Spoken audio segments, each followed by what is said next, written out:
Today I'm sharing some game-changing advice on how to stop wasting your money buying clothes that you never wear. It's game-changing advice because it's going to help you look at fashion and shopping in a whole new light.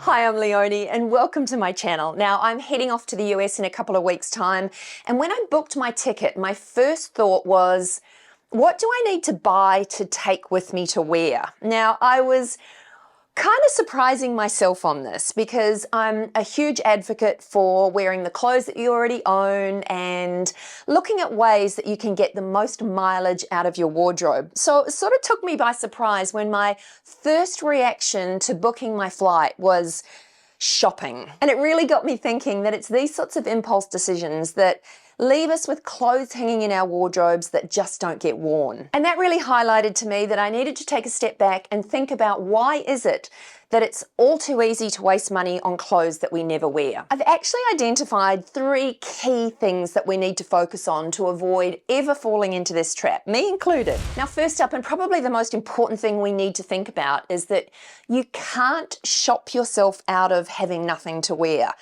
And quite often, that's our kind of default setting, that we feel like we have nothing to wear even though we've got loads of clothes hanging in our closet. So we think that going on a shopping trip and buying new is going to solve the problem, but it never does, and there's a really good reason why. What I truly believe that we need to do is we actually need to invest more time, not money, in our closets. There's a new TikTok trend called wearing versus styling. Now, I'm sure you've heard about this, and it has people transforming classic pieces like jeans, t-shirts, pants, into distinctive, exciting outfits. This phenomenon encourages us to embrace our existing wardrobes and the clothes that we already own and shop more intentionally. And when we are shopping more intentionally, we're shopping for those timeless staple pieces that will serve us year after year. So the reason that we try and shop our way out of having nothing to wear is because we're uninspired or just bored with the clothes that we own. And that simply means that we need to invest some time to breathe a bit of new life into them and reinvigorate those pieces.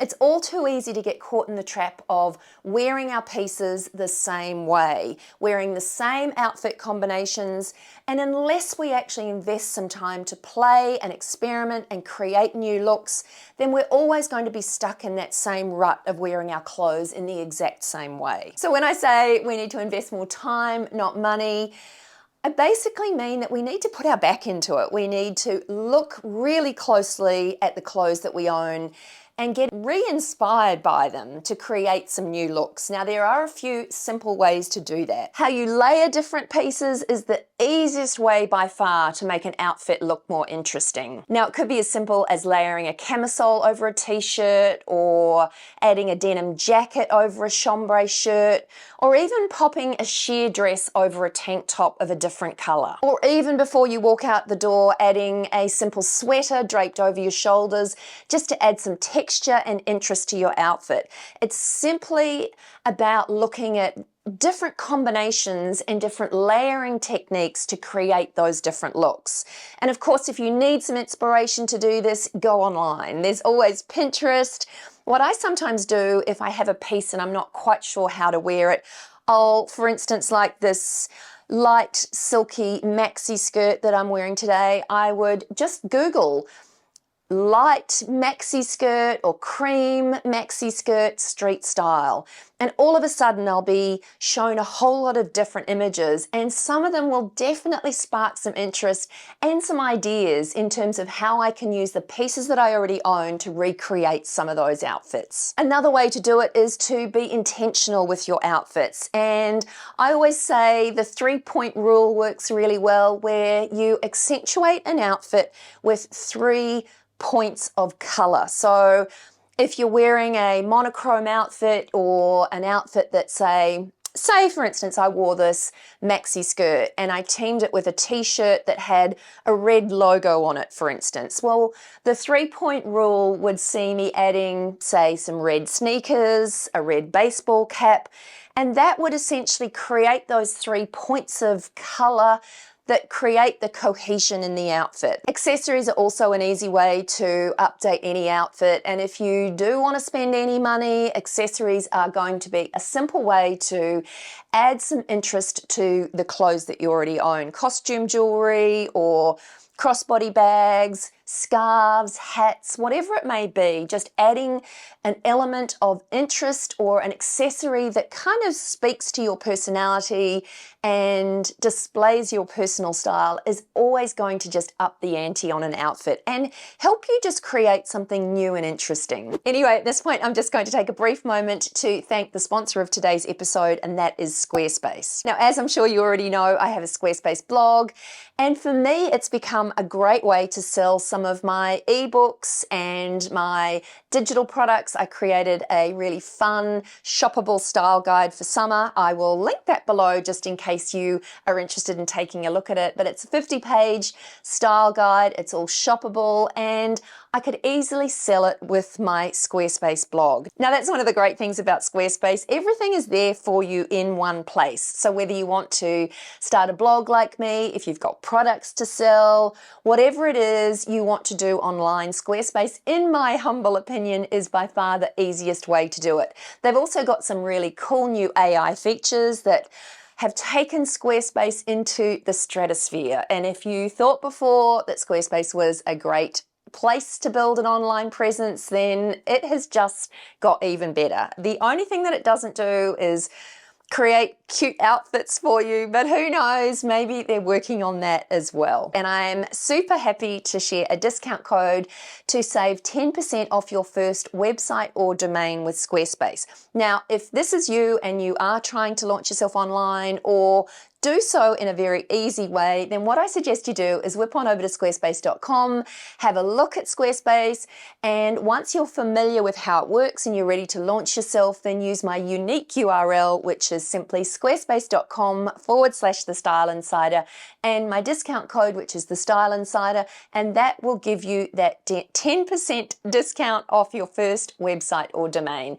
I can't sing the praises of Squarespace highly enough because it's been the easiest way for me. I'm not very techie at all, and it has just made the process super simple. So if you do need to launch yourself online or you know someone that does, then definitely take advantage of this offer. Now, this next thing to focus on is almost going to fly in the face of what I have talked about before, and that is dressing for your fantasy self. Now, one of the things that we often do when we find ourselves with a whole lot of clothes and nothing to wear is that we've gone and bought pieces that are for our fantasy self. So the person or the style that we would like to be, or it's a style that we see on someone else that we would like to actually also have, but it doesn't really feel like us, or it's not necessarily us.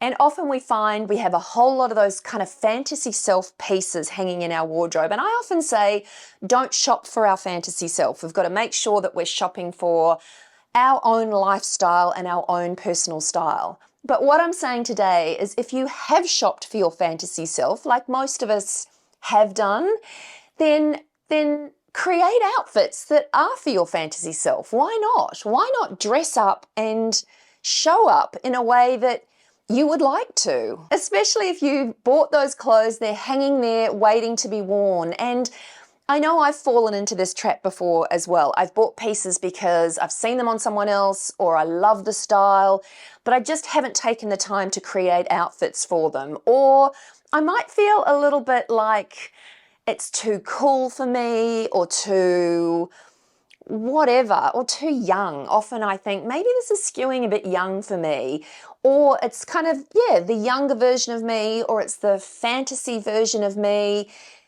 And it's time, I think, for all of us to just draw a line under that and go, what's wrong with dressing for our fantasy self? I was inspired to change my thinking on this fantasy self. And of course, I just must be clear here that this is only if you've bought those pieces. I'm not necessarily suggesting that you go out and spend a whole lot of money on your fantasy self. But if you do have those pieces hanging there, it does make sense to utilize them. Now, I saw this amazing woman give a TED talk quite recently. I think her name is MOLLIE. I'm not sure. I will leave it on the screen here so that you can see. I will also leave a link to the TED Talk in the description box below. But it actually was a light bulb moment for me listening to her speak. One of the key takeaways and a quote that she said during the TED Talk, and I do encourage you to go and check it out because it was really inspiring for me and I'm sure it'll be the same for you. She had one quote there that really was a light bulb moment for me. She said, "We're terrified to be noticed, but dying to be seen." And that really made me think that often we do find it easier to blend in and to be safe in our fashion choices and to be quiet in our fashion choices because we then blend in. We're not noticed. We're not making a big style statement. And this is exactly what Mollie said that she'd been doing. She was playing it safe, and what she had done was the loneliest game of all. She basically made herself fit in to the point that she disappeared. So instead of fitting in, she decided to start what she called Turned Out Tuesdays, where she basically wore an attention-grabbing 50s outfit one day a week. And for her, it was about sparking conversations with strangers and dressing up and showing up for no one other than herself. And that's what got me thinking about maybe we should flip the script. And if we have shopped in the past for our fantasy selves, then why not wear those pieces? Why play it small? Why try and be quiet and blend in and almost disappear? Why play that lonely game? Why not dress in something that is fabulous and looks fabulous and sparks interest in others and gives us that dopamine hit that we've perhaps been getting from shopping and buying something new? She talked about daring to have flair, dare to have flair, dare to be loud and proud in your outfits. And especially if you own some of those pieces that you perhaps haven't quite been brave enough or bold enough to wear, then why not just do it? So to sum up,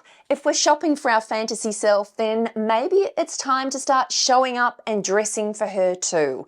It will take a little bit of courage and it will feel a little bit hard at first because you will be getting noticed, you will be sparking joy in others and hopefully in yourself. But why not do it? Have you ever dressed up in your fantasy self and really felt yourself and felt great and noticed how other people were reacting to you?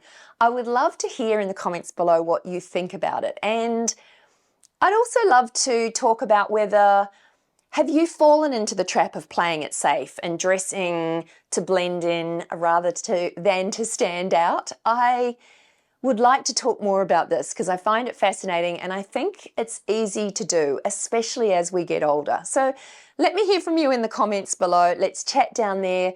Do you think that you've got to the point where you're blending in rather than standing out? And if so, why? So the third thing that I think we need to focus on to avoid this happening and to make some really positive changes is to create some challenges so that we can avoid buying clothes or having those clothes that we currently own hanging there and not being worn. There are plenty of these challenges online, and one in particular which I think is definitely worth trying if you feel that you're just wasting money and not wearing enough of the clothes that you own is what's called the 75 Hard Challenge. Now, you may have seen this online, you may not have, but it's actually really simple. So basically what the 75 Hard Challenge is that you need to document each outfit that you wear for 75 days.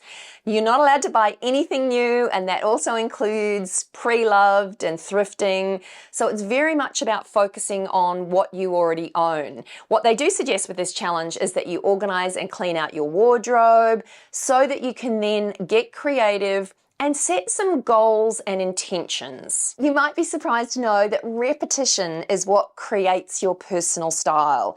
There's nothing wrong with being an outfit repeater, and repeating some of those key outfits that you create is going to help you really get a good handle on your personal style. That's why I love these sorts of challenges, because they really make you think hard about the pieces that you own, and you have to work hard to try and create new looks from those pieces. That's why it's called the 75 Hard Challenge. And if this is a bit too hard for you, then create your own challenge. Maybe it's just a challenge for a month. So it's the 30-day challenge for you, where you photograph those outfits, you create new outfits and new looks from those pieces, and then you've got photographic evidence of what you've created over the past month so that you can refer back to that and recreate some of those outfits.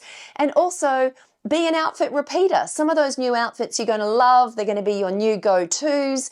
So it's all about just getting out of that comfort zone and spending, going back to the first point, is spending that little bit of time and investing the time playing and working out some new combinations. And setting yourself a challenge to do this is often a really easy way to go about it. It just means that you're making that personal commitment to change. Another challenge that could be really helpful is the slow buy or no buy fashion challenge. And that is exactly as it sounds. Essentially, you commit to only buying slow fashion, so timeless classic pieces to help you build your own capsule wardrobe, or no buy, where essentially it's a little bit like the 75 Hard Challenge. You set yourself a time frame where you're not going to buy any new pieces, but you are going to spend that time on creating new outfits from the pieces that you already own. So it's all about just challenging yourself to work a little bit harder and spend more time playing in your wardrobe. And I know that this may sound a little bit simplistic, but there aren't many things in life that we do that we don't have to put a little bit of work into. Like, I think of it as perhaps when I was working in a corporate setting, and any kind of important meeting that I would go into, I would make sure that I prepared for that meeting, that I knew my facts and figures, I knew what I was going to present, and I went in with a bit of a game plan. And it's interesting when it comes to our fashion and our clothes, we expect to just buy lots of random pieces, but not invest any of that time in the background to create a game plan for them or to create those outfits. So like anything in life, it generally doesn't just happen without a little bit of hard work in the background.